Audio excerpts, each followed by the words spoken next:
Buenos días a todos, bienvenidos a este primer evento que se realiza con ocasión de la quinta semana de arbitraje de Caracas promovida por la Asociación Venezolana de Arbitraje. En esta oportunidad el doctor Adolfo Baica nos presentará un capítulo especial de su programa Al Día, donde tendremos el gusto de recibir a tres expertos venezolanos en arbitrajes nacionales e internacionales a fin de conversar sobre arbitraje comercial y de inversión. Para ello me gustaría en primer lugar pues presentar al doctor Adolfo Baica, quien es abogado en ejercicio de la Universidad Santa María de Caracas, Venezuela. Tiene un diploma superior de la Universidad de Derecho, Economía, Ciencias Sociales de París en Finanzas Públicas y Derecho Fiscal. Es cofundador del escritorio La Feo Baica, especializado en Derecho Procesal Civil y Mercantil, Derecho de Familia, Sucesiones, Arbitraje y Mediación. Integrante de la lista de árbitros y mediadores del Centro Empresarial de Conciliación y Arbitraje CETCA. Es presidente de honor del capítulo venezolano del Club Español del Arbitraje y vicepresidente de Asuntos Nacionales de esta asociación, la Asociación Venezolana de Arbitraje. Doctor Baica, pues es un gusto tenerlo por acá y desde la asociación agradecidos con pues con la actividad. Muchas gracias, Ana Karina. Es un placer pues contar con tu intervención en este evento de Al Día. Yo me siento complacido de poder dar inicio a la quinta semana del arbitraje, auspiciada por la Asociación Venezolana de Arbitraje, con esta decimoséptima programación de mi programa Al Día. Me acompañan los profesores Guillermo Gorrín, Carmine Pascuso y Jorge González Carvajal, abogados dedicados y destacados en arbitraje comercial y de inversión, con quienes pasaré esta mañana conversando sobre asuntos de gran relevancia para la comunidad arbitral. Hemos escogido para desarrollar este evento tres temas muy importantes. El primero está referido al comportamiento de los protagonistas en el arbitraje, el cual será desarrollado por el profesor Jorge González Carvajal, con incidencia en el arbitraje comercial y en el arbitraje de inversión. El segundo tema está referido a la cláusula paraguas en el arbitraje de inversión a cargo del profesor Carmine Pascuso. Y el tercero tratará la adecuada motivación de los laudos, cuestión que incumbe también al arbitraje comercial y de inversión, que estará a cargo del profesor Gorrín.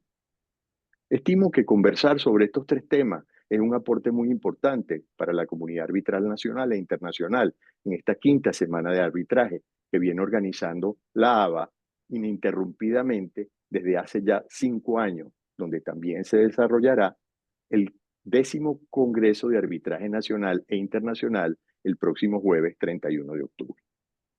A continuación, el profesor Jorge González Carvajal introducirá este evento con algunas consideraciones sobre el comportamiento de los protagonistas en arbitraje, tema de vital importancia, ya que una adecuada actuación de los involucrados en el proceso arbitral es garantía de un resultado rápido, económico y efectivo. El profesor Jorge González Carvajal es un abogado con más de 20 años de experiencia en litigio, arbitraje y resolución de controversias, egresado de la Universidad Católica Andrés Bello y especialista en Derecho Procesal por la misma universidad, doctor en Derecho y magíster en Derecho Procesal, ambos títulos obtenidos en la Universidad Nacional de Rosario, en Argentina. Es miembro del Instituto Mundial de Derecho Comercial de la Cámara de Comercio Internacional. Es profesor de contratos y garantías desde hace 11 años en la Universidad Católica Andrés Bello. Forma parte de la lista o registro de árbitros de diversas instituciones arbitrales en el mundo, entre ellas la AAA, el Centro Empresarial de Conciliación y Arbitraje CETCA, el Centro de Arbitraje de la Cámara de Caracas y el Centro de Arbitraje de México, CEAMEC. Doctor González, le entrego la palabra pues para que comience su exposición. Muchísimas gracias. Gracias, Adolfo. Bueno, muchísimas gracias a Ana Karina y a la Asociación Venezolana de Arbitraje por este espacio y a ti especialmente, Adolfo, pues por prestar tu programa al día para un evento que inicia la quinta semana de arbitraje de Caracas. Estoy muy contento de compartir con pues, grandes abogados, juristas y especialistas en la materia para conversar estos tópicos de interés. En efecto, yo diría que el comportamiento de los protagonistas en el arbitraje es un tema que ha cobrado un interés supremo en los últimos tiempos, ¿no? En la medida que el arbitraje ha ido creciendo y se ha ido expandiendo. Había una aspiración de que más controversias se sometieran a arbitraje y creo que esa aspiración se está haciendo realidad, pero así como se hace realidad, pues eso trae nuevos problemas. Se dice que en el ámbito del arbitraje, pues cuando existen conductas de los protagonistas, llámese partes, árbitros, los jueces del Estado, pues, y también terceros, por ejemplo, testigos, expertos. En ese caso estamos en presencia de lo que se conoce, se denomina tácticas de guerrilla, ¿no? Y esas tácticas de guerrilla, que es el nombre propio que se le da, se han ido expandiendo y han adquirido una dimensión, pues, tremenda en el ámbito del arbitraje.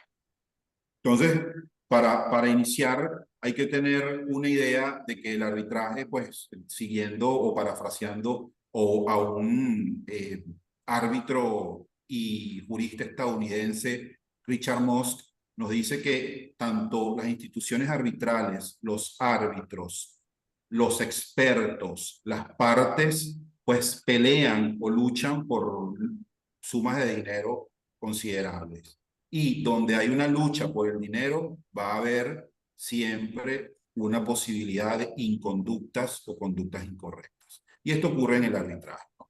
Sabemos que, o quienes están acá han vivido lo que es una táctica de guerrilla, que es básicamente, para redondearlo, el término o el nombre que se le da en el ámbito de arbitraje a lo que se conoce en el ámbito judicial como deslealtades, abusos procesales, conductas que se riñen con la que es con la buena fe que debe regir en toda relación jurídica.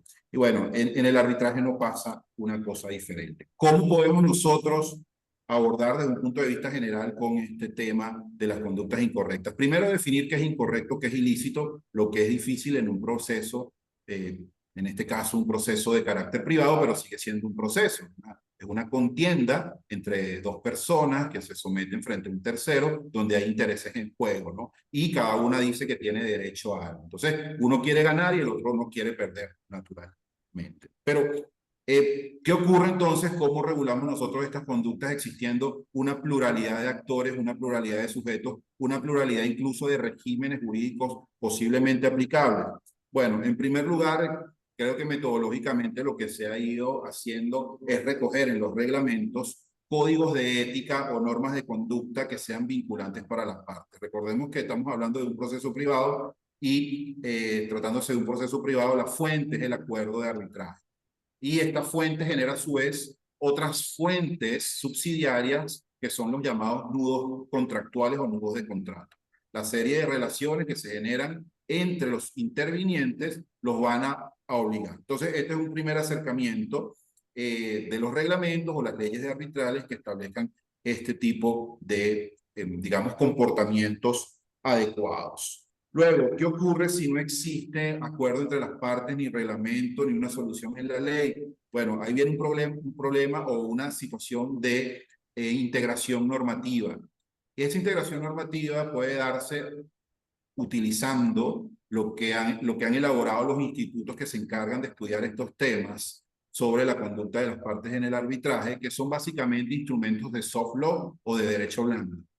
Y bueno, ustedes dirán, es que el derecho blando no tiene una vinculación, el derecho blando únicamente es una sugerencia. En realidad no lo es tanto así, ¿no? Si tomamos en cuenta nuevamente la fuente contractual del acuerdo de arbitraje o del arbitraje y del acuerdo de arbitraje y toda la serie de contratos que generan, podemos nosotros deducir que las obligaciones inexpresas a las que se comprometen las partes pueden ser integradas con esquemas de razonamiento subsidiarios, siempre y cuando no se afecte el derecho a la defensa de las partes o al debido proceso. Entonces, de esta manera pudiéramos dar ingreso a la aplicación de este tipo de instrumentos, como por ejemplo, por mencionar algunos, hay unos generales y hay unos más particulares. Cuando digo generales es que se aplican a todos los actores o protagonistas del arbitraje, y cuando digo particulares es que están focalizados a las partes, a la prueba o a los árbitros. De los generales podemos mencionar dos, que en primer lugar está el Código de Buenas Prácticas Arbitrales del Club Español e Iberoamericano del Arbitraje del año 2019. A diferencia de su versión de 2005, pues este es omnicomprensivo de todos los sujetos que pretende regular. Y luego tenemos las directrices del Consejo Internacional para el Comercio Internacional, ICA, de 2021, y que también pues tiene una vocación general. Entonces, para hacer el cuento corto, la finalidad de todos estos instrumentos, incluyendo las regulaciones reglamentarias, los códigos de ética o códigos de conducta, es, como mencionaste tú al inicio, Adolfo, pues lograr la solución rápida, la solución eficiente, la solución económica del conflicto y justa, por supuesto. De manera que la idea de regular la conducta de los intervinientes del arbitraje no es lograr una sanción para educar a los intervinientes, sino para que un proceso o procedimiento arbitral concreto logre o cumpla estos, digamos, propósitos.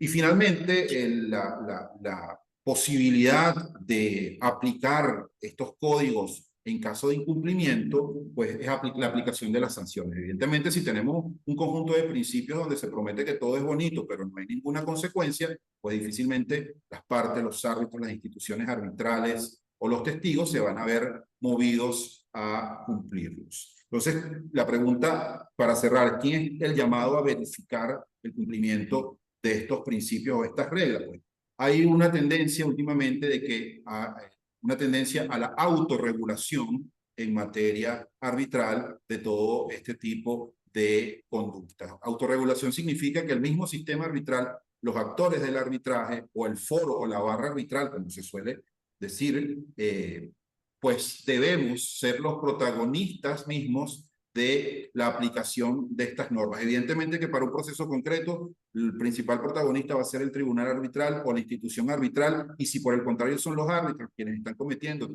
alguna inconducta, son las partes o sus abogados quienes deben, pues, hacer lo correspondiente. Dentro de las sanciones son varias las sanciones, entre ellas tenemos, pues, las amonestaciones, tenemos la valoración o las inferencias negativas, tenemos las costas y cualquier otra, dicen algunos códigos de ética, que sean necesarias para lograr la efectividad del procedimiento y la integridad. Y luego, pues, para los árbitros está la amonestación, la suspensión o la remoción. Y en cuanto a la prueba, pues, la prueba sería, naturalmente, la ineficacia probatoria de si estamos hablando de un testigo o estamos hablando de un experto que se ha comprometido. Bueno, con esta idea yo lo que quería era plantear un panorama general de que es posible y es frecuente que se presenten estas conductas. La idea es tratar de sistematizar una metodología para tratar de buscar cómo solucionar estos problemas, y creo, en mi idea, que la metodología es darle fuerza y reconocer e insistir en la fuerza contractual, perdón, del acuerdo de arbitraje y del nudo de contratos que nacen a raíz del acuerdo de arbitraje. Gracias, Adolfo. Muchas gracias, Jorge. En realidad que el tema es escabroso, pues, y es difícil, puesto que están de por medio, pues, una serie de pasiones y de ímpetus que van ligados, pues, a la defensa de un asunto. Inclusive hay árbitros y abogados muy acreditados, pues, o mejor dicho, abogados muy acreditados que dicen que ellos van a hacer lo que sea por defender los intereses de su cliente, porque basta con que tengan a la mano un recurso para que ellos lo interpongan. Muchas veces ese recurso puede ser considerado como temerario. No sé qué tratamiento se le da a eso a nivel internacional, pues a mí aquí en Venezuela, en una oportunidad propuse precisamente a la Asociación Venezolana de Arbitraje la creación de un comité de ética. Pues ahí bueno, hubo varias opiniones sobre no tenemos poder sancionatorio, la Asociación Venezolana de Arbitraje no debe ser un órgano, pues, que proceda a cuestionar las actuaciones de los abogados, pero lo estamos viendo, pues, en la naturalidad lo dice, pues todos criticamos y todos vemos las conductas improbas. Yo no sé, yo quisiera, pues, antes de que tú hicieses un comentario en relación con esto, darle la palabra, pues, a Carmine o al profesor Gorrín, pues, a ver qué opinan o si tienen alguna inquietud con relación a la que tú acabas de exponer. Adelante, cualquiera de los dos, El doctor Gorrín. Guillermo o doctor Gorrín. Adelante, doctor Gorrín. Bueno, yo hubiese preferido a Carmine, pero fíjate, a mí me gusta el tema, me parece apasionante, y creo que somos pocos los árbitros que de alguna manera no hemos experimentado alguna táctica guerrillera en los procedimientos arbitrales. Se están poniendo un poco más fuertes últimamente, ¿no? Pero yo lo que entiendo es que nosotros estamos ante un conjunto de contratos cuando se celebra el acuerdo arbitral, ¿no? Porque se presenta el contrato de colaboración arbitral, se va a presentar el contrato de árbitro y se va a presentar el contrato de administración de árbitros, ¿no? Y estos pueden ser contratos que tengan además la peculiaridad de que el régimen que se aplique a cada uno pueda diferir. Pero yo encuentro con que si nos estuviéramos moviendo transversalmente en el mundo del common law, tendríamos en casi todos los países una norma equivalente al artículo 1160. Entonces, a mí lo que me interesaría oír de Jorge es si podría o existe, si tiene conocimiento de que hay una tendencia a que los árbitros a través del artículo 1160, por el incumplimiento del deber de ejecutar el acuerdo de arbitraje de buena fe, pueden tomar algún tipo de resolución que implique una sanción que haga más efectiva precisamente me refiero a la sanción, como puede ser en la distribución de los honorarios profesionales. Y también me gustaría saber si él ha tenido conocimiento de esos casos en los cuales, a mitad de camino, en el procedimiento arbitral, una de las partes, la que quiere implementar una táctica de guerrilla,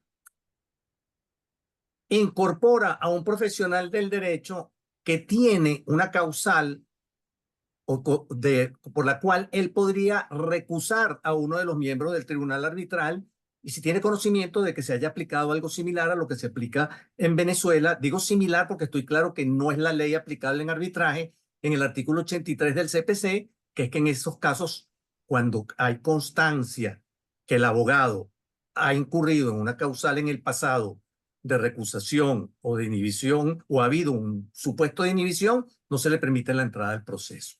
Eso era lo que me interesaba oír, ¿no? No sé, Bueno, Carmen, si tienes alguna consideración. Preferiría, no sé, no quiero, preferiría, digamos, agotar la parte de preguntas entre nosotros para después dejar que Jorge haga su exposición. Carmen, ¿tienes alguna consideración?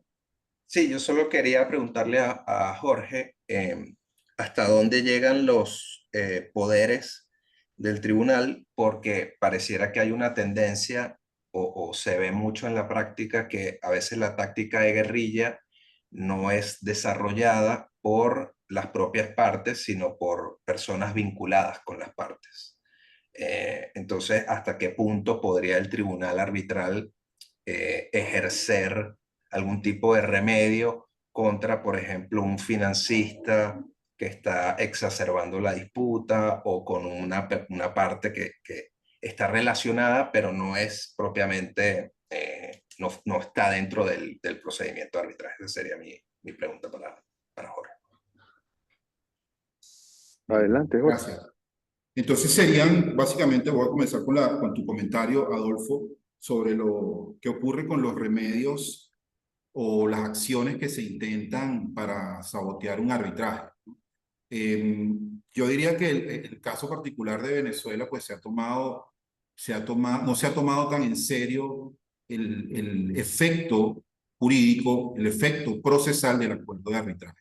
El acuerdo de arbitraje es un contrato, y es un contrato que dentro de la categorías contractuales es poco común. Es un contrato que produce efectos procesales. Y el efecto procesal, uno de los principales, es el efecto negativo, es decir, y que está reconocido en el artículo 5 de la ley de arbitraje, que se renuncia a hacer valer las pretensiones ante los tribunales ordinarios. Y este efecto negativo, pues, está recogido como parte de lo que dice la ley modelo y que todos los países han seguido, y que se ha convertido en un principio, que es el principio de mínima intervención, ¿no? Entonces, la idea es que arbitremos nuestra controversia ante tribunales y no que vayamos a los tribunales ordinarios. Entonces, cuando una persona, como suele ocurrir en el foro, dice: yo voy a hacer todo lo posible para defender los intereses de mi cliente, bueno, está bien, tú puedes decir eso. Sin embargo, tienes un límite que se impuso a tu cliente, y es precisamente que firmó un contrato donde se obligó a litigar sus controversias en arbitraje.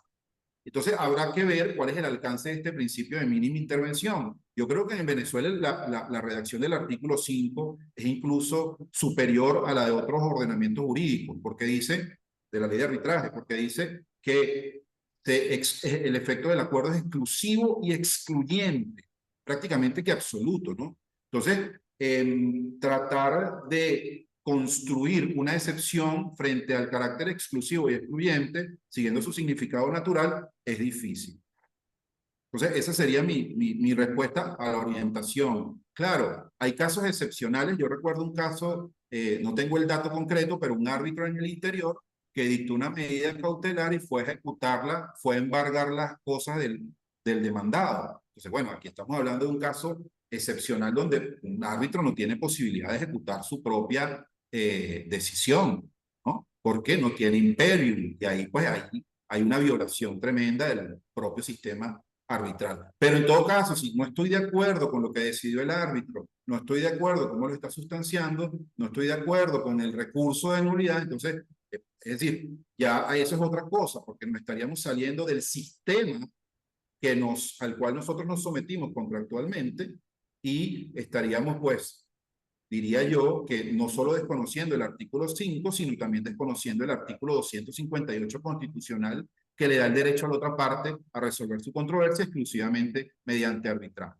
en una sola instancia y con un recurso muy limitado.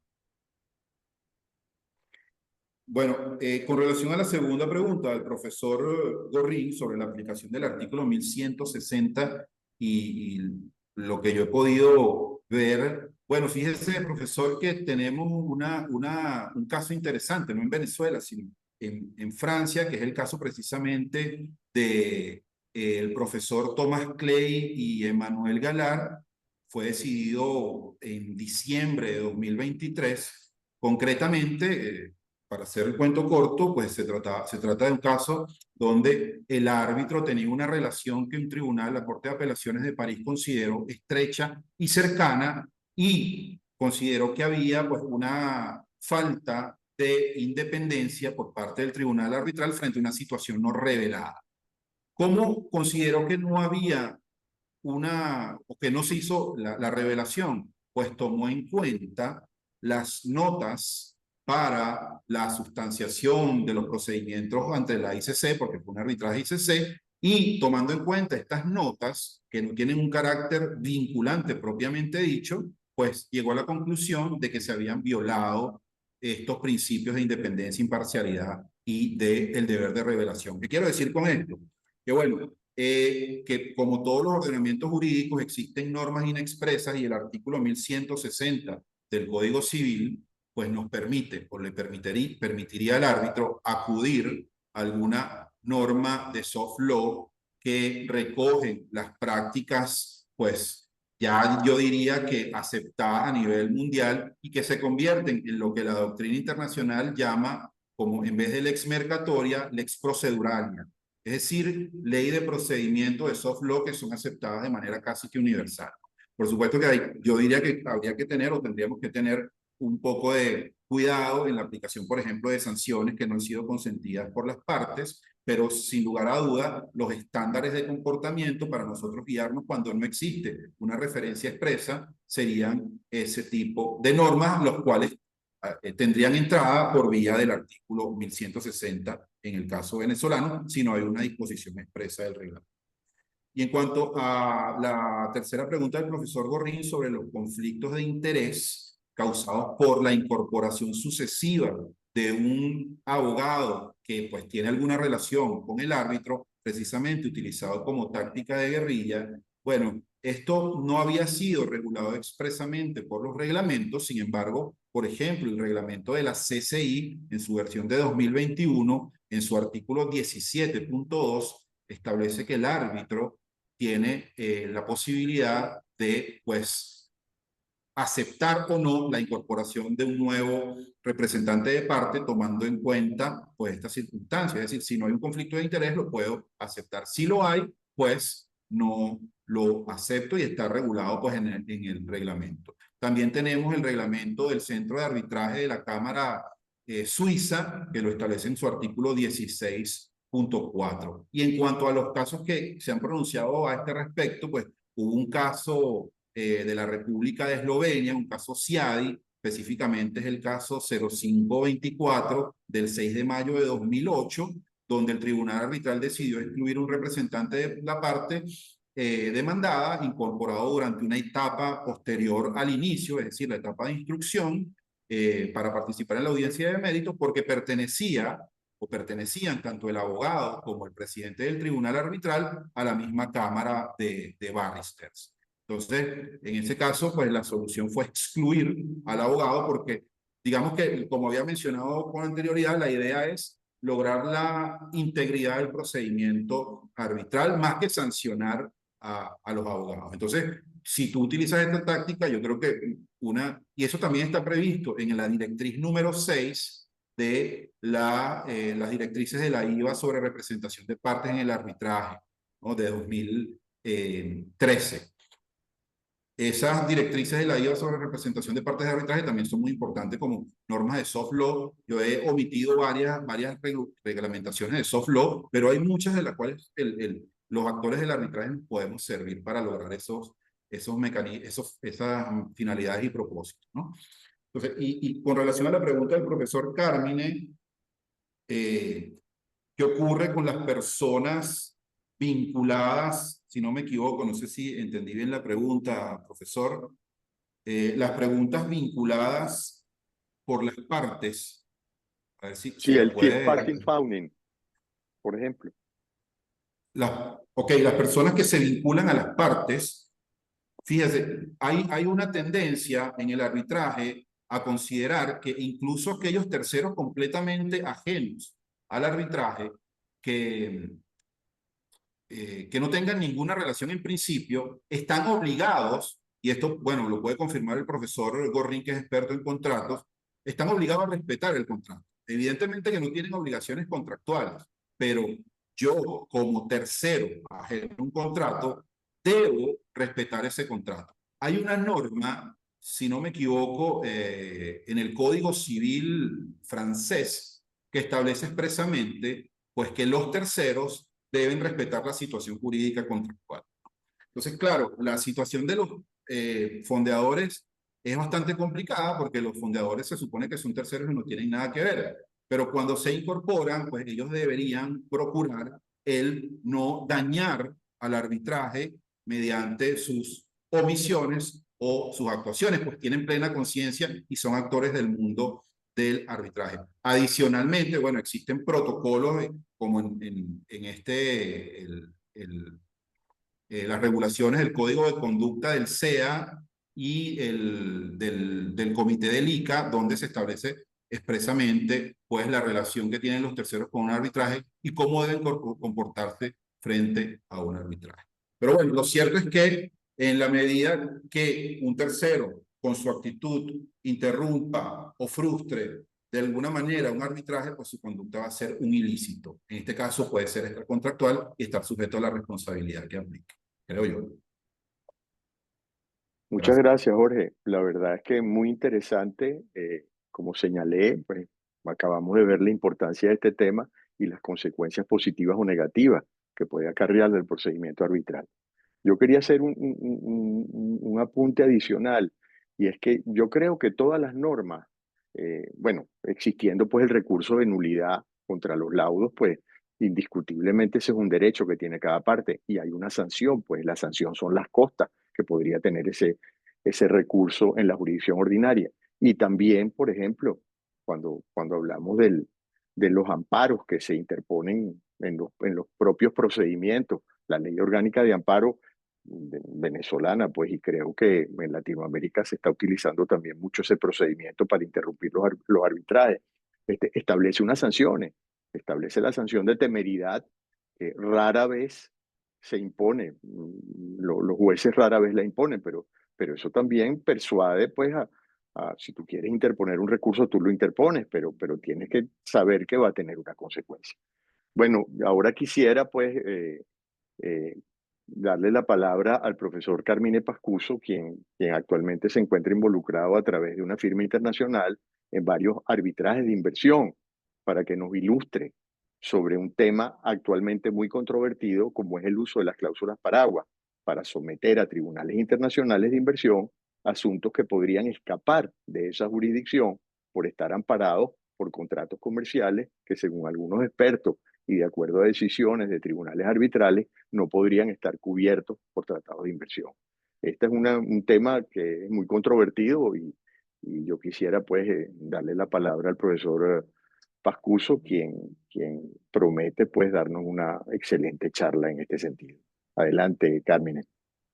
Bueno, en primer lugar, muchas gracias al doctor Obaica por esta gentil invitación, con la cual tengo el privilegio de compartir con destacados profesores como son los doctores González Corvajal y Gorrín, y además puedo cumplir con mi deuda de participar en este programa al día que ha tenido tan grande aceptación en la comunidad arbitral, no solo en Venezuela, sino también en la región.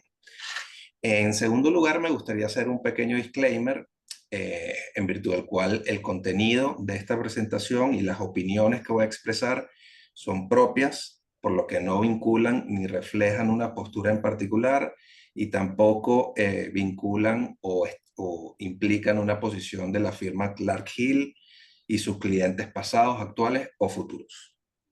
Hecho esta precisión, me gustaría más o menos hacer un planteamiento general de mi presentación. ¿Qué es lo que pretendo hacer yo en estos minutos? Yo lo que quiero hacer es ofrecerles un panorama sobre el tema de la importación de la cláusula paraguas a través del estándar o de la cláusula de nación más favorecida. Para hacer esto, voy a hacer primero una breve historia sobre el advenimiento de la cláusula paraguas en el marco del derecho internacional. Después voy a analizar los puntos de fricción que han suscitado discusiones respecto de la aplicación de la cláusula paraguas, y luego vamos a analizar concretamente el tema de la importación vía nación más favorecida. Entonces, comencemos por establecer qué es una cláusula paraguas. Una cláusula paraguas es esencialmente una institución o una disposición que se incluyen en los tratados bilaterales y multilaterales de inversión, mediante el cual el Estado receptor de la inversión se compromete a respetar o cumplir las obligaciones que haya asumido con respecto a determinado inversionista. Entonces, lo que hace esta figura esencialmente es atraer una serie de controversias que en principio parecieran ser de naturaleza eminentemente contractual y las pone bajo el paraguas del tratado. Esto ha llevado a un sector de la doctrina a considerar, erradamente en mi criterio, que el efecto de una cláusula paraguas es el de elevar una violación del contrato al nivel internacional. Esto es, a que equipararlo a una violación del tratado. Ahora, ¿de dónde salió la cláusula paraguas? Y esta es una historia que me parece sumamente interesante. La cláusula paraguas tiene una paternidad perfectamente establecida. La idea de la cláusula paraguas se le atribuye a Sir Elihu Lauterpacht, que a modo de anécdota es el hijo de Hersch Lauterpacht, que fue uno de los fiscales de los juicios de Nuremberg y fue uno de los primeros jueces de la Corte Internacional de Justicia. Después, Sir Elihu Lauterpacht fue el fundador del Lauterpacht Institute y ha sido, o fue hasta 2017 cuando falleció, un gran miembro de la comunidad del derecho internacional público. Y esta idea de la cláusula paraguas la desarrolló en el marco del proceso de nacionalización de la industria del petróleo en Irán. En ese momento, Sir Elihu Lauterpacht estaba asesorando a Anglo-Iranian Company, que había sido expropiada por Irán y que dio lugar al famoso caso Anglo-American de la Corte Internacional de Justicia en 1952. Cuando esa disputa se resuelve y están renegociando los contratos, Sir Elihu Lauterpacht le recomienda a la Anglo-Iranian Company que se celebre no solo un nuevo contrato de concesión con Irán, sino que también se celebre entre el Reino Unido e Irán un tratado que cubra todos esos contratos de concesión que se estaban celebrando. Por eso era un paraguas para proteger no solo en el estadio comercial, sino también proteger en el estadio internacional a las inversiones y evitarse el esfuerzo que llevó la protección diplomática en estos casos de las expropiaciones previas. Esta idea, desde el punto de vista del derecho positivo, empezó a ganar tracción y específicamente en dos modelos de tratados empezó a verse, ¿no? El primero de ellos es el Apps-Shawcroft Draft Convention on Investments Abroad de 1959 y después en el Draft Convention on the Protection of Foreign Property de 1967 de la Organización para la Cooperación y el Desarrollo Económico, o OSD por sus siglas en inglés. Sin embargo, para los fines de nuestro análisis, el punto más relevante es el Tratado Bilateral de Protección de Inversiones Alemania-Pakistán de 1959, que algunos califican como el primer tratado bilateral de inversiones y el cual tiene el primer ejemplo concreto de una cláusula paraguas incluida en un tratado bilateral de inversión. Ahora, después de esta adopción en 1959, hemos visto una proliferación de cláusulas paraguas en muchísimos tratados. De hecho, hay un estudio empírico que establece que para 2006 el 40% de los tratados tienen cláusulas paraguas y hay uno más reciente que establece que el 30% de los tratados de protección de inversiones en países latinoamericanos incluye una cláusula paraguas. De modo que existe un grado de aceptación bastante amplio en la práctica de los estados respecto a la incorporación de las cláusulas paraguas. Esto desde el punto de vista del derecho positivo. Ahora, en cuanto a las disputas, es importante tomar en cuenta que la cláusula paraguas estuvo en un proceso de hibernación de 44 años, porque no fue hasta 2003 hasta que no se presentó la primera reclamación invocando una cláusula paraguas. Y de hecho es interesante porque fue la misma compañía, SGS o Société Générale de Surveillance, y estaba representada por el mismo abogado, que fue el difunto profesor Emanuel Gallano, con la particularidad que fue contra dos países diferentes. Uno fue contra Pakistán y el otro fue contra Filipinas. Entonces, este es más o menos el contexto en el que surge la cláusula paraguas y cómo su uso ha dado lugar a las discusiones que tenemos hoy en día. Ahora, ¿cuáles son los puntos de fricción o las discusiones que genera la cláusula paraguas?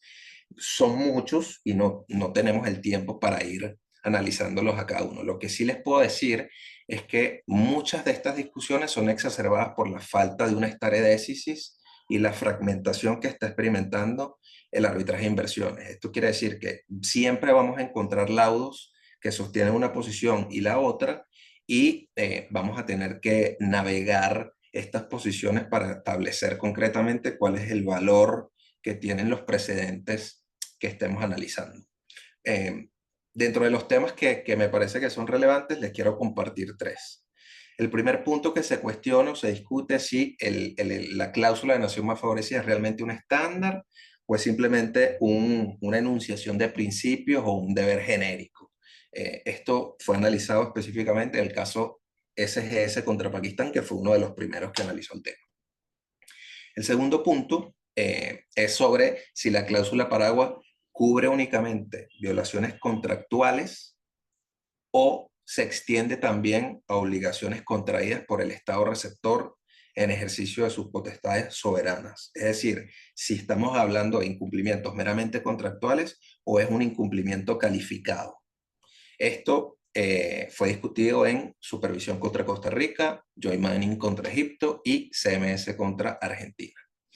Y el último punto, que aunque pareciera no ser controversial, vamos a ver más adelante que sí tiene un efecto reflejo en la discusión de la incorporación, es sobre si la cláusula paraguas realmente eleva el incumplimiento contractual al estadio internacional. Cuando se analiza esta cuestión en abstracto, hay mucho consenso en la jurisprudencia de arbitraje de inversiones, porque lo que se establece es que la cláusula paraguas no crea un derecho sustantivo en sí mismo. Lo que hace es abrir el compás de la jurisdicción del tribunal para conocer un nuevo tipo de incumplimiento, pero no crea un derecho. Y esto fue establecido en los casos de Abaclat o Becara, como se llamaba anteriormente, contra Argentina, en Cornicom contra Serbia y en RSM contra Granada. Este último incluso fue muy severo con el inversionista porque básicamente dijo que no se puede disfrazar un reclamo contractual como si fuera un reclamo bajo el tratado, ¿no? Ahora, esto obviamente tiene una excepción, y la excepción es que existen casos en los cuales tenemos tribunales constituidos en el CIADI, pero que están resolviendo disputas meramente contractuales, que es lo que llaman contract-based arbitrations, ¿no? Este es el caso, por ejemplo, de la última camada de casos que tiene Perú, que son todos contratos de obra pública, de concesión, en los cuales está incluida una cláusula de resolución de controversias bajo el CIADI, pero son cuestiones distintas. Está analizando puramente el contrato. Ahora, ¿cuál es el problema que tiene este último punto? Es que si se considera que la cláusula paraguas no crea derechos sustantivos, entonces la consecuencia debería ser considerar que esta no es un estándar de trato, sino es una herramienta de mero corte adjetivo. Y esto incidiría en la capacidad de importar el estándar o la cláusula a través de la nación más favorecida, que es precisamente el último punto o el tema que quiero que conversemos hoy. Ahora, ¿qué es la cláusula de nación más favorecida? La cláusula de nación más favorecida es un estándar contingente mediante el cual se busca nivelar el campo de juego entre inversionistas extranjeros. Esencialmente, bajo este estándar, lo que se procura es asegurar que el Estado receptor no va a otorgar un trato más beneficioso a inversionistas de otros países que se encuentren en igualdad de condiciones con los inversionistas del otro Estado contratante. Este estándar fue resumido muy bien por el Tribunal de National Grid contra Argentina y dijo que se trata realmente de una condición de paridad con otros inversionistas extranjeros. Ahora bien, aquí lo que ha pasado es que se ha tratado de importar tratos más beneficiosos incluidos en terceros tratados o tratos que no están incluidos en el tratado base. Obviamente, al conocer esta posibilidad los inversionistas, existe una gran tentación de importar la cláusula paraguas a través del estándar de la nación más favorecida, porque esto les permitiría, entre comillas, elevar reclamos contractuales que inicialmente no podían someter a la consideración de un tribunal arbitral bajo el tratado del que se pueden beneficiar, ¿no?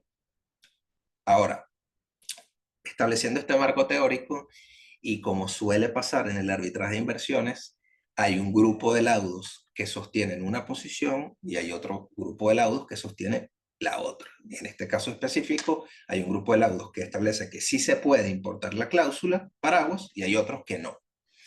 En el campo de los que apoyan la importación de la cláusula paraguas, tenemos los casos de MTD contra Chile, EDF contra Argentina, ARIF contra Moldova y Consultel contra Argelia. Y haciendo un resumen muy genérico de las razones que dieron estos tribunales, básicamente lo que dicen es que la cláusula paraguas es realmente un estándar de rango sustantivo y que eso lo equipara a un trato, es decir, a un estándar de tratamiento incluido en el tratado base, y eso permite que se importe la cláusula paraguas a través de la nación más favorecida. En el otro bando tenemos los laudos que han negado la incorporación o la importación de la cláusula paraguas, y aquí tenemos laudos como Peugeot contra Mongolia, Teinber contra Argentina, Ikale contra Turkmenistán, Mohammed Cap contra Turkmenistán y muy especialmente Bezhneko Bank contra Ucrania. Aquí vemos que estos laudos, lo que otra vez muy generalmente lo que establecen es que el estándar de la nación más favorecida se refiere a cuestiones de discriminación de facto, otra vez ese tema de mantener el campo de juego igualado entre inversionistas extranjeros, ¿no? Y que realmente lo que busca es garantizar una igualdad de trato. Hay un laudo que es Veolia Propriété contra Egipto que sintetizó esta cuestión y básicamente dijo que no se puede utilizar la palabra trato, que está en la formulación de las cláusulas paraguas, como un término llano y ordinario, sino que se tiene que analizar como el término jurídico que se está usando en el tratado base y que realmente se refiere al trato justo y equitativo y a los estándares de tratamiento que se ofrecen dentro del tratado base. Ya para finalizar y analizar estas cuestiones, yo no tengo una respuesta sobre quién tiene la razón. O sea, mi objetivo es dejarlos con más preguntas que respuestas. Lo único que les quiero señalar son dos cosas muy específicas respecto a los laudos que han aprobado o aceptado la importación de la cláusula paraguas. El primero, en el laudo MTD contra Chile, es un precedente cuyo valor agregado es cuestionable porque el Tribunal de Anulación, en ese caso, estableció que el tribunal se confundió y que hizo una interpretación en la que se amalgamó el estándar de trato justo y equitativo con el de la nación más favorecida. Entonces, el padre de la progenie que empezó a aplicar esta teoría tiene una falla de concepto. El segundo punto tiene que ver con la forma en la que están razonados los laudos que han negado la incorporación o importación de la cláusula paraguas.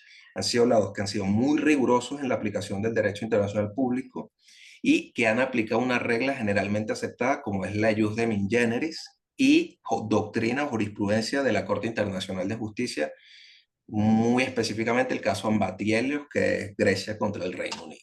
Entonces, ahí hay una cuestión de valor de los laudos que se están analizando. Y por último, me gustaría que pensáramos en cuál es el efecto de la importación indiscriminada a través de la cláusula paraguas. Hace poco, en un caso contra Noruega, que es Peteris contra Noruega, se hizo lo que se conoce como una importación en cadena. Es decir, primero se importa una segunda cláusula de nación más favorecida para traerse una cláusula de nación más favorecida más laxa y luego de un tercer tratado un estándar más favorable. Es decir, ya estamos hablando de una especie de importación indiscriminada porque no hay límites en cuanto a las cláusulas que se pueden incorporar. Yo con esto cierro mi intervención y les reitero que mi objetivo era dejar más preguntas que respuestas, así que espero haberlo logrado. Gracias, profesor Pascuso. Voy a pedir disculpas porque omití describir el currículum de Carmine. Pues quiero decir que es un abogado graduado en la Universidad Católica Andrés Bello, tiene un magíster en arbitraje comercial internacional de la Universidad de Estocolmo, es profesor de resolución alternativa de conflictos en la Universidad Católica Andrés Bello y de arbitraje comercial internacional en la Universidad Metropolitana, y actualmente es International Counsel en Clark & Hill PLC, centrando su práctica en la representación de Estados y empresas del Estado en arbitraje de inversión y comerciales administrados bajo las reglas CIADI, el SNUMMI o UNCITRAL y la CCI, entre otros. Carmine ha sido conferencista en temas de arbitraje internacional en países como Uzbekistán, México, Perú, Ecuador, República Dominicana y Guatemala. De todas maneras, pues no es difícil pensar de que Carmine milita por la no importación de la cláusula paraguas, puesto que está defendiendo, pues aparentemente, pues a muchos estados en el ámbito internacional. Y bueno, yo tengo que decir honestamente que a mí el tema me parece complejo.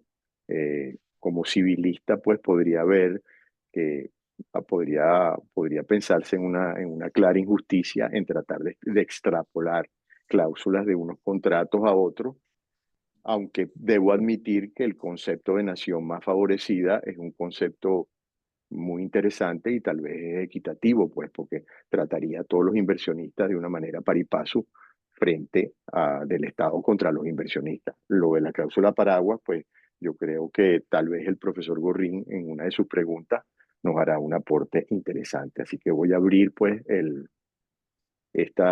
este coloquio, pues, para que todos conversemos un poco al respecto. Adelante. ¿Quién quiere empezar? ¿El doctor Gorrín o el doctor González?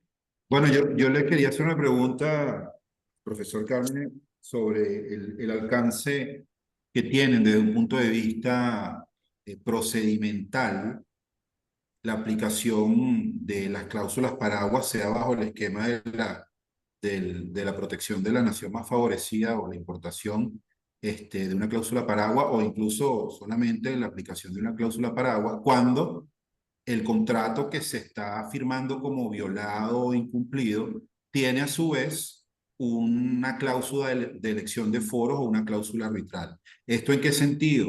En el sentido de que todo contrato es un programa, digamos, que las partes prevén para sus relaciones patrimoniales, ¿no? Y dentro de ese programa contractual está también las cláusulas de elección de foros o las cláusulas de resolución de controversia. Entonces, ¿cómo podemos nosotros, digamos, que coordinar o si existe una descoordinación en la aplicación de estas dos figuras? Es decir, por un lado el arbitraje de inversión y por otro lado una cláusula contractual que nos lleva a otro foro que no es de inversión, con otros parámetros totalmente diferentes, o un mundo totalmente diferente desde un punto de vista jurídico al arbitraje de inversión. No sé si me expliqué con el planteamiento. Esa sería mi pregunta. Ok, adelante, doctor Borrín. Sí, bueno, yo quisiera un análisis sobre un punto en particular, profesor Pascuso, relacionado con lo siguiente. Yo entiendo que la cláusula paraguas, el inconveniente que está dando lugar es a tramitar ante un tribunal que tiene competencia en materia de tratados de inversión, asuntos que serían propios de el contrato celebrado entre el inversionista, protegido por ese tratado de inversión, y un ente, vamos a decirlo, gubernamental, centralizado, descentralizado, no importa, no necesariamente el Estado que ha firmado o suscrito el tratado, ¿no? Y que lo que ocurre es que si se incumple ese contrato, esa persona se entiende habilitada para, o es parte, o es uno de los supuestos en los cuales ella podría ir al tribunal que conocería de la materia por violación al tratado de inversión y ahí reclamar al Estado aquello que en principio no debería poder reclamar, sino al ente con el cual contrató.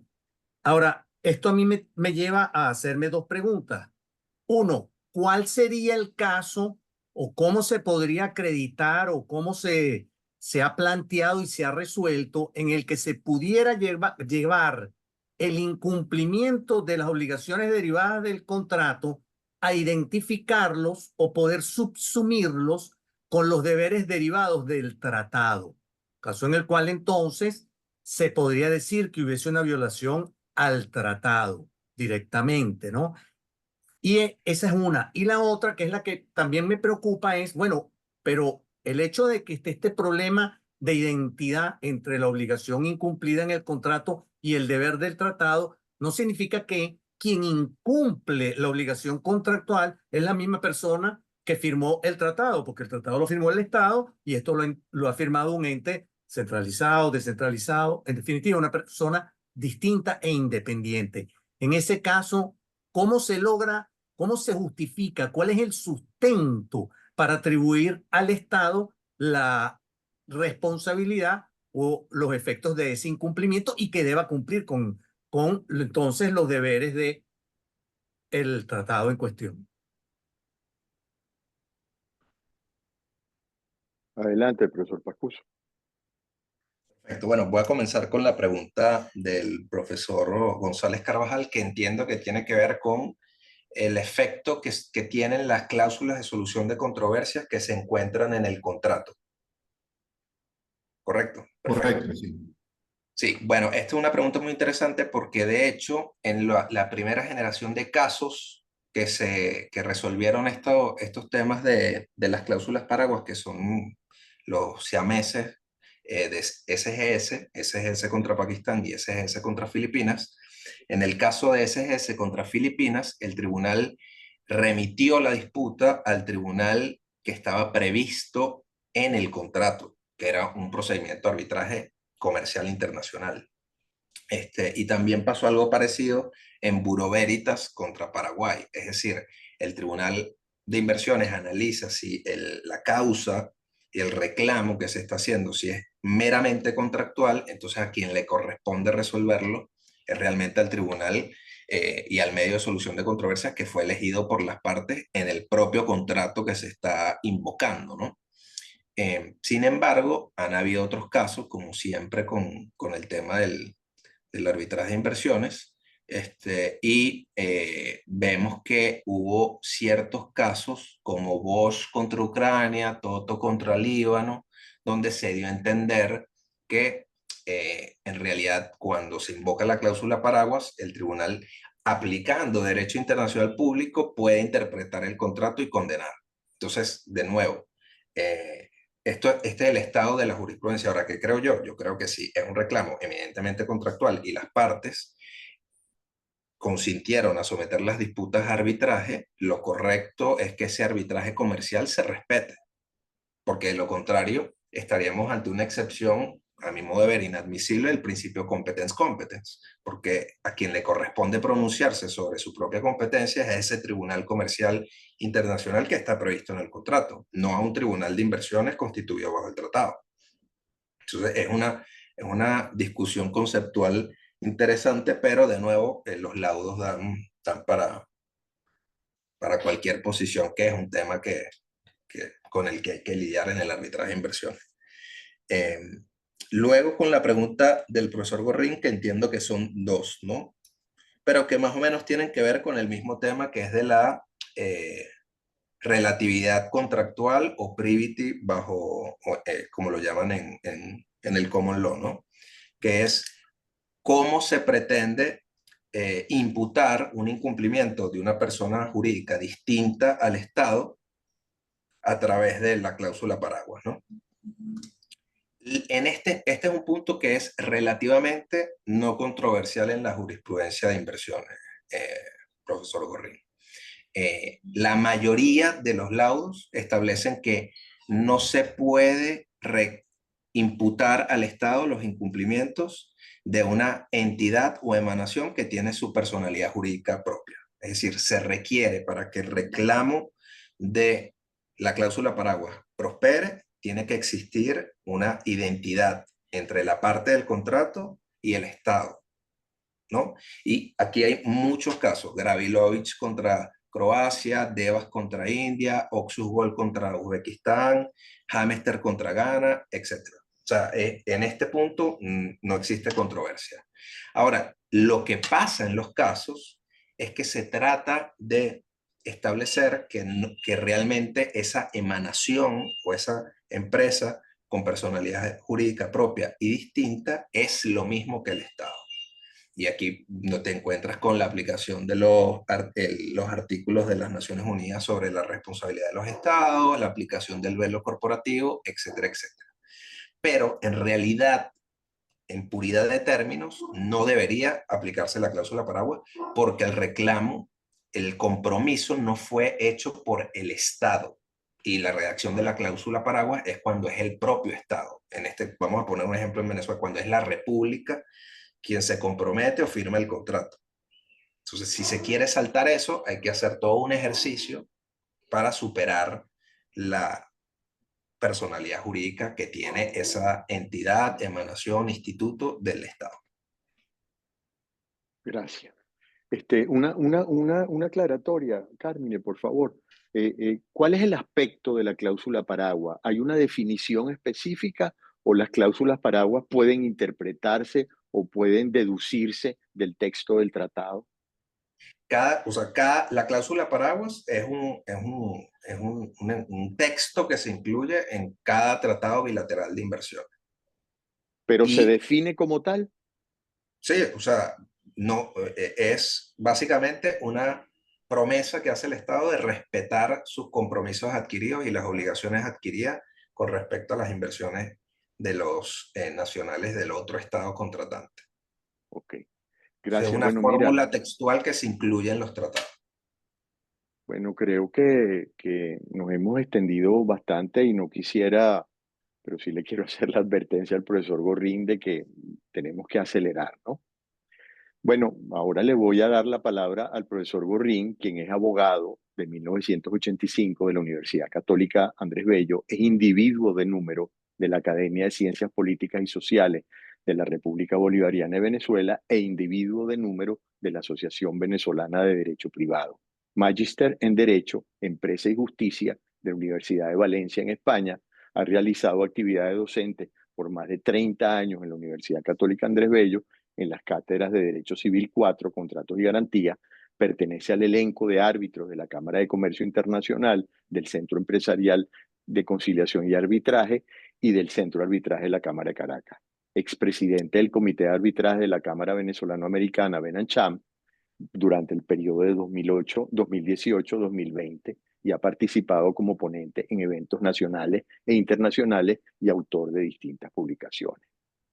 El profesor Gorrín tratará un tema vital para el arbitraje nacional e internacional, comercial y de inversión.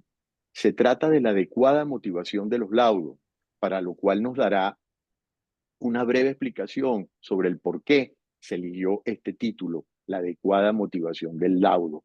Después nos hablará sobre la imposibilidad material de la estandarización de la extensión del laudo, para luego hablarnos de la relevancia de la motivación en temas como la manifestación de una causal de recusación o inhibición no revelada o la determinación de la posible responsabilidad de los árbitros ante un recurso de nulidad declarado procedente por falta de motivación. Este es un tema, bueno, digamos que todos los temas que hemos tratado requerirían un al día individual para cada uno, pues es la primera vez que aglutino 4 temas, porque normalmente no lo hacía, pero dada pues la entidad de esta quinta semana del arbitraje, nos podemos extender un poco. Adelante, Guillermo, un placer tenerte aquí. Muchas gracias, Adolfo, y muchas gracias a quienes me han acompañado, a ti en especial por la invitación al día, que bueno, que desde hace tiempo no había tenido la oportunidad de atenderla como se lo merece, y a los compañeros a quienes me han acompañado, y especialmente a Ana Karina, que ha hecho la presentación al inicio, ¿no? También creo que hay que decir algo con respecto a la ABA, que es en el marco de un evento tan importante como el que ha llevado a cabo desde su fundación, en el que se está dando lugar a este programa que has creado y mantenido a lo largo del tiempo de una forma extraordinaria, ¿no? A mí me corresponde conversar sobre la adecuada motivación del laudo, y yo elegí exprofeso el título con la idea de explicarlo porque me da la impresión de que usualmente la motivación del laudo es tratada como un simple requisito, que si no se cumple podría eventualmente dar lugar, o podría eventualmente no, daría lugar a la nulidad del laudo, siempre que las partes no hayan pactado lo contrario. Y bueno, y hasta ahí llega. Lo del laudo entonces, la motivación no tiene mayor importancia. Pero eso no es cierto. La motivación es quizás una de las cosas más importantes del laudo, y no me extrañaría que en el futuro se prohibiera eliminar la motivación del laudo como hasta ahora está permitido. ¿Por qué se habla de la adecuada motivación del laudo? Bueno, porque no basta con una motivación. No basta con establecer las razones o las justificaciones de cada una de las resoluciones que se adoptan.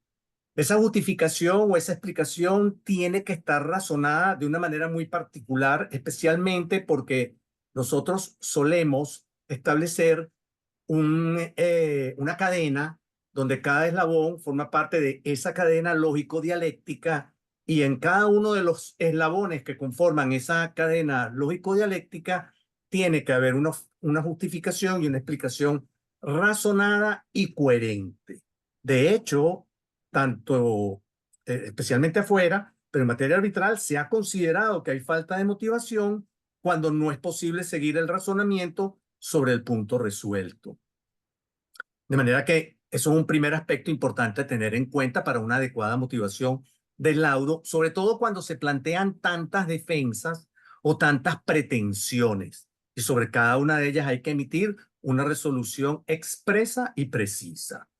En este sentido, también es muy importante la numeración de los parágrafos y su orden. Y esto ayuda mucho a veces cuando se interpone un recurso de nulidad, porque han habido casos en los cuales los recurrentes en nulidad han alterado la numeración de los parágrafos para decir que no se entiende la motivación y utilizar la falta de motivación cuando no es posible seguir el razonamiento para pretender una nulidad, que cuando en cambio se verifica la numeración correcta, no hay ningún problema con la cabal comprensión del razonamiento utilizado por el tribunal arbitral.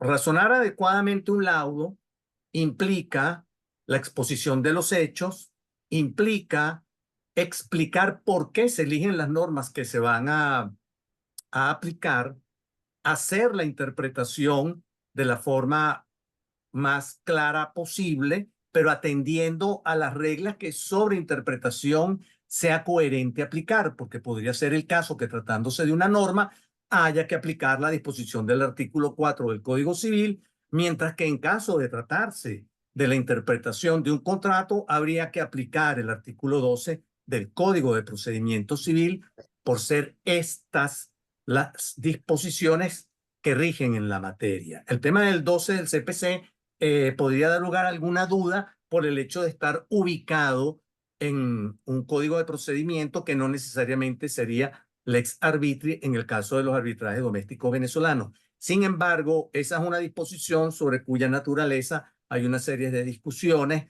y por lo tanto en la práctica es la norma que se ha utilizado dentro de nuestro arbitraje doméstico para interpretar los contratos cuando hay problemas de interpretación.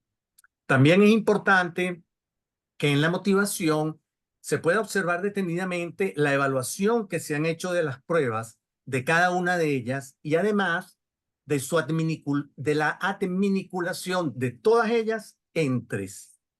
Entonces, aquí, con esto básicamente, yo estaría dando una fórmula bastante adecuada sobre la motivación del laudo y por supuesto que también es importante la coherencia entre la motivación del laudo y las defensas y las pretensiones que han sido invocadas por las partes, ¿no? Cuando hablamos de la motivación del laudo, a veces se habla de que hay laudos que son muy académicos, de que hay que tener cuidado con el principio de contradicción en el sentido de que el tribunal tendría que tener lugar contraer en relación para decidir una norma que las partes no han citado, y en este último caso se suele hablar del nura iovit arbiter, que tiene una serie de bemoles. Sin embargo, con respecto a estos dos aspectos, yo diría que en el arbitraje doméstico venezolano no hay mayor problema con el principio de contradicción y hasta ahora no he conocido de ningún caso en el cual se haya anulado un laudo porque el tribunal haya traído en relación una norma que sí es aplicable, pero que las partes por alguna razón extraña no invocaron. En cuanto a los laudos académicos, yo no diría que en Venezuela han abundado laudos académicos.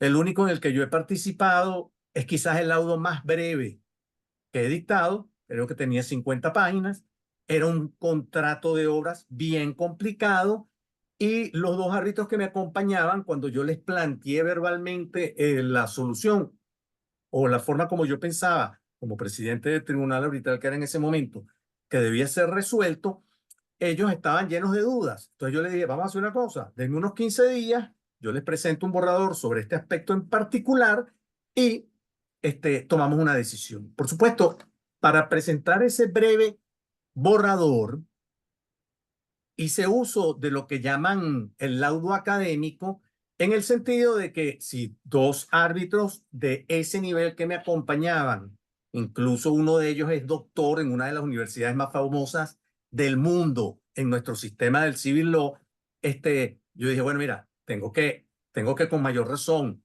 aplicarme aquí, porque si estos dos señores, que son sumamente competentes, tienen una duda, pues mayor duda puede ser la que tengan las partes y más aún un tribunal eventual que conociera, tribunal de la jurisdicción ordinaria, que conociera de un recurso de nulidad. Eso es muy importante.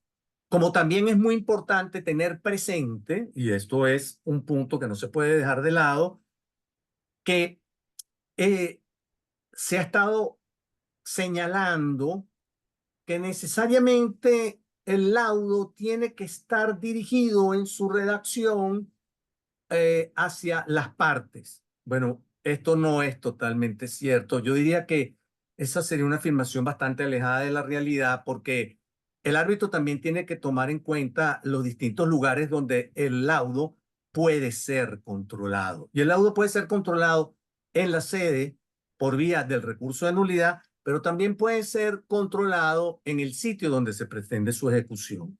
Por lo tanto, la redacción del laudo, la forma como está redactada el laudo, tiene que ser de manera tal que sea comprensible para todos y cada uno de las personas que se puedan ver involucradas. Y esto significa partes que generalmente dicen qué es lo que dice mi abogado y que confían en lo que dice su abogado, los representantes de las partes, que son estos abogados a los que acabo de hacer referencia, y que por lo tanto tienen mayor capacidad de comprender lo que un árbitro está redactando, pero también los jueces, tanto de la sede ante un eventual recurso de nulidad, y los jueces del lugar de ejecución. Y esto último puede cobrar mayor importancia, los dos últimos aspectos, porque un juez de la sede que va a conocer de un recurso de nulidad, si el derecho aplicable al fondo no es el venezolano, por ejemplo, en el caso que la sede fuera la venezolana, pues tiene que poder leer y entender que el derecho fue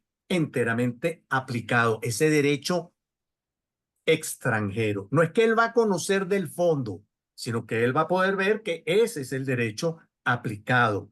Y al revés, si lo que se va a ejecutar fuera de la sede se va a ejecutar el laudo, ese lugar donde se va a ejecutar el laudo, ese juez tiene que tener la posibilidad de al leerlo poder corroborar, entender todo lo que se ha decidido con el propósito de ver su conformidad con las causales que una de las partes pudiera utilizar para oponerse a la ejecución del laudo.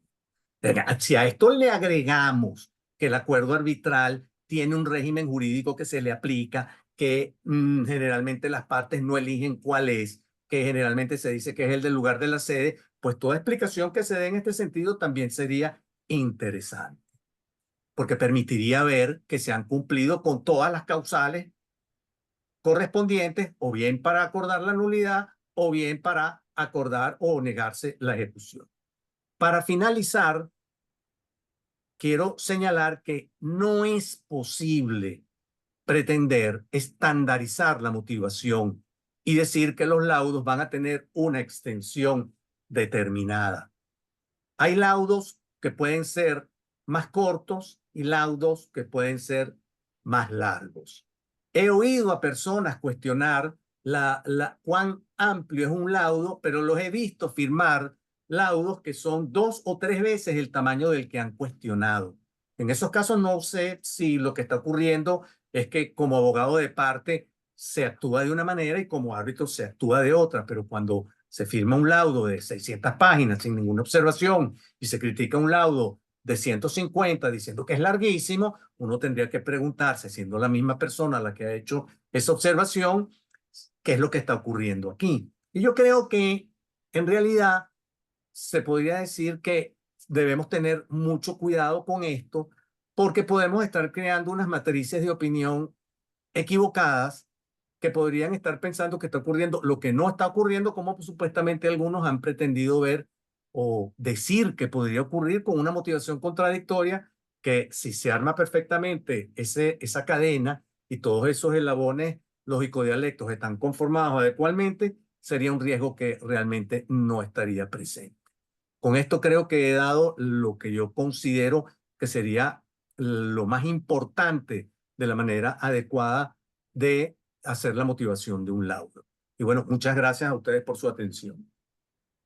Gracias, Guillermo. La verdad es que tú siempre eres muy claro y preciso cuando hablas de conceptos y puedo entender pues que en tu caso tú defiendes como debe ser la pulcritud del oficio del árbitro. Es decir, una motivación precisa, congruente y adecuada indiscutiblemente debe formar parte del laudo. En lo que sí pudiese yo discrepar un poco, y no frontalmente, pues, sino es una pregunta, pues, y es mi pregunta hacia ti.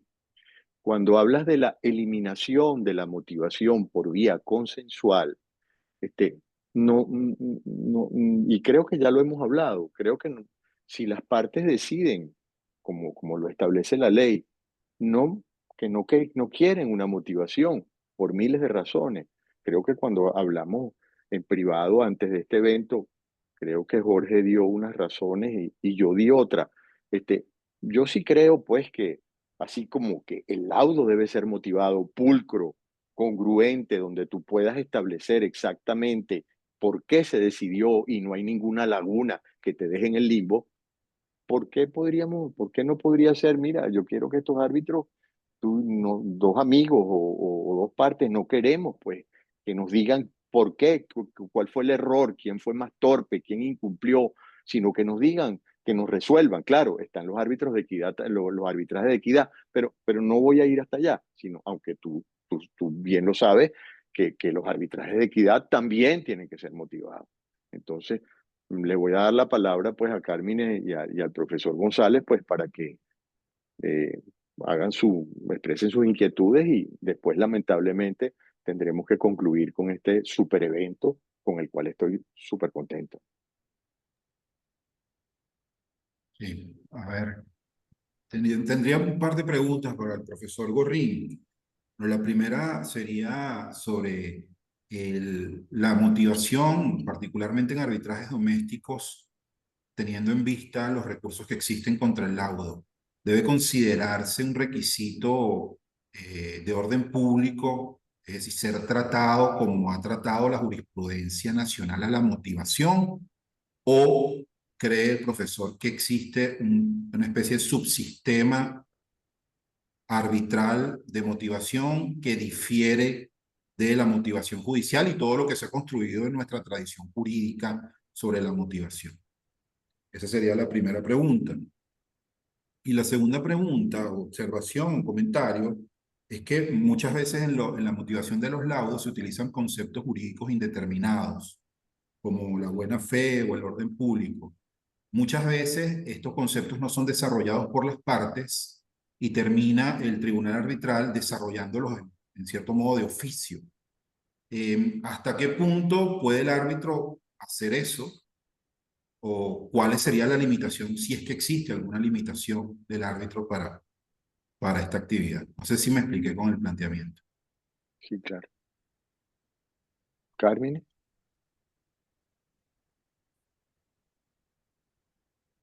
Yo quisiera preguntarle al profesor Gorrín, y aquí no quiero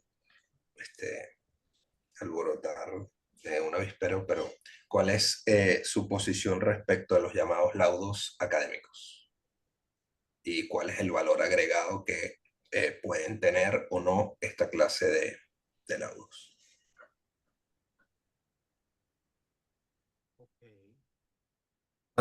Bueno, yo debo comenzar respondiéndole a Adolfo. Cuando yo digo que es posible, es porque he oído gente decir, abogados serios del gremio y con buen nivel, que la motivación se considera cada vez más importante y que podría ser que en un momento dado se presentara la posibilidad de extraer su eliminación de los particulares. La posibilidad, o sea, que se podría decir que sería una materia en cuya observancia estaría interesado el orden público. Pero eso es algo que no está planteado, eso es algo que algunos han dicho por la importancia que tiene la motivación y que precisamente habrá que dejar transcurrir el tiempo para ver si esto es cierto o no es cierto, ¿no? En cuanto a la equidad, bueno, yo pienso que en los arbitrajes de equidad el tema de la motivación cobra mayor importancia. Ahí hay unas discusiones sobre qué significa el arbitraje en equidad.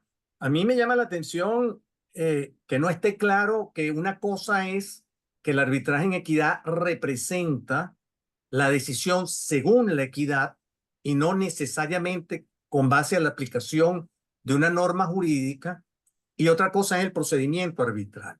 En equidad, el procedimiento arbitral, que es el elegido por las partes, si eligieron un centro de arbitraje, tiene un reglamento perfectamente establecido, o el reglamento describe detalle a detalle el procedimiento, este procedimiento se tiene que seguir completo. Demanda, contestación, pruebas, y es el laudo el que se dicta con base a la equidad. Y yo particularmente creo que creo haberlo leído en Gary Borg, pero no recuerdo ahorita si fue él, que decidir en equidad con base a derecho y decir, yo creo que lo equitativo es aplicar la norma jurídica, se ha considerado una violación del proceder pactado por las partes y que podría dar lugar a la nulidad.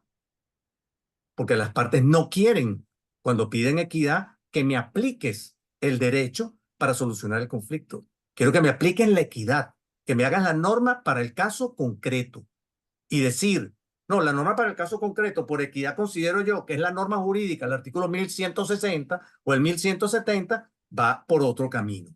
No sería lo que ellos eligieron. Entonces, ahí hay un tema, ¿no? Lo que plantea Jorge en su primera pregunta sobre si hay un subsistema en arbitraje con respecto a lo que sería la forma de motivar en las sentencias, yo particularmente no encuentro ninguna razón para ello, para considerar que existiría. Yo creo que la motivación es más o menos similar en uno o en otro caso. No recuerdo una norma del CPC que me diga cómo tengo que motivar, porque incluso la norma del CPC que yo recuerdo era con respecto a la transcripción de todos los actos procesales, y eso no sería ya una motivación, sino parte de la narrativa y referente a otras cosas, ¿no? Pero yo no viera ningún problema en que la motivación que se utiliza en un laudo arbitral sea similar a la que se utiliza en una sentencia, siempre y cuando, por supuesto, sea hecha de la forma adecuada. Porque si no, tendríamos un problema. Ahora, más interesante me parece la referencia que hace Jorge a los conceptos jurídicos indeterminados que las partes citan y no desarrollan. Bueno, pues, si no lo has citado y no lo has desarrollado, no por ello no deja de ser un concepto jurídico, con la particularidad de que es un estándar jurídico y que su definición y aplicación al caso puede ser complicada, como por ejemplo, si la parte no me explicó qué significa que el contrato no ha sido ejecutado de buena fe, pero ella me está haciendo referencia a ese estándar jurídico en la etapa de ejecución. Como también podría ocurrir que me estuviera haciendo referencia a ese mismo estándar jurídico, pero no en la fase de ejecución, sino en la fase de interpretación. Y especialmente en la fase previa a la celebración del contrato. En ambos casos, a quien no me desarrolle lo que ella quiere hacer con eso, yo simplemente le tendría que decir, con base al 1160 y con base al 12 del CPC, en ambos casos se trata de la buena fe en sentido objetivo, con una diferencia. En la referente a la ejecución, con el deber de cooperación que debe existir entre las partes para que cada una de ellas alcance el interés práctico perseguido o que ella perseguía con la celebración del contrato. En la de la interpretación, la situación es que a las partes se les tiene que tratar como que está ubicada ellas antes de la celebración del contrato. ¿Qué entendieron ellas que cada una quiso decir para así conformar cuál fue esa común intención? Y en ese tema hay un caso interesantísimo en Italia con una obra del Greco que se estaba rifando en una caja de cereales y se interpretó o se pretendió interpretar, la parte que ganó, que la obra era una obra original y demandó. Y los tribunales italianos le dijeron, no, mira, espérate un momentico, es evidente que no es. Por el contexto de las cosas, tú no podías entender que era una obra original, la del Greco, la que se iba a rifar en una caja de cereales. Una vez me habló, creo que fue Diego Castanino, de la rifa de un F-16 en los Estados Unidos. Y entonces el que obtuvo el premio dijo, bueno, me dan mi F-16. Y bueno, le dieron un modelo en escala, aquí está su F-16, y él dijo, un momentico, yo quiero un F-16 de verdad. Bueno, pero usted de verdad está creyendo que eso es lo que se estaba rifando aquí. Bueno, estas son cosas que pueden ocurrir, ¿no? Para concluir, eh, yo diría que en ese caso, Jorge, las partes van a tener que entender que ese es un concepto jurídico, que el hecho que sea indeterminado no le resta al árbitro a que él sea el que tenga que aplicarlo y por lo tanto hacerlo en función del caso del que estamos hablando, ¿no? O del que está planteado. Y en cuanto a lo que me ha señalado Carmine, la pregunta sobre los laudos académicos, yo no veo ningún problema con los laudos académicos. Yo el problema que veo con el laudo académico es más técnico que el que dicen de que la gente quiere lucirse y actuar eruditamente y tal, y que las citas son para decir qué tanto sé o qué tanto no sé. Yo no creo que eso es lo que está pasando ahí. Yo considero que si un tribunal arbitral ha hecho una serie de citas de una obra y esas son citas consistentes y alineadas, lo que está diciendo es que el tema estaba tan claro que no era necesario quizás a lo mejor haber llevado ese caso. Y eso creo que a veces no le gusta mucho a las partes o a sus apoderados.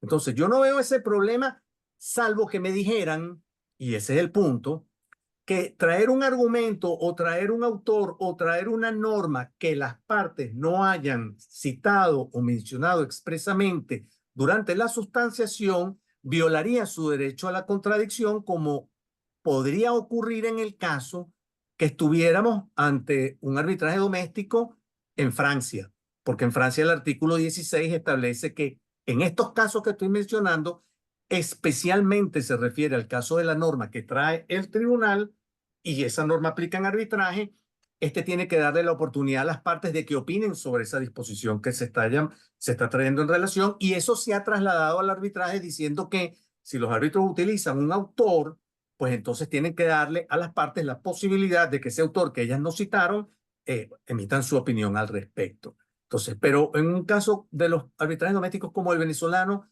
no hubiera yo mayor problema. Creo que nosotros hemos admitido lo del Jura Nubet Arbiter sin mayor trascendencia y la verdad nos ha ido bien hasta ahora y no creo que eso sea un obstáculo para ni un motivo para pedir la nulidad del laudo. Espero haber respondido a satisfacción de ustedes las preguntas que me hicieron y espero que cerrar dejando una buena impresión y habiendo cumplido con las expectativas de quienes nos están oyendo. Muchas gracias. Gracias, Guillermo. La verdad es que muy interesante.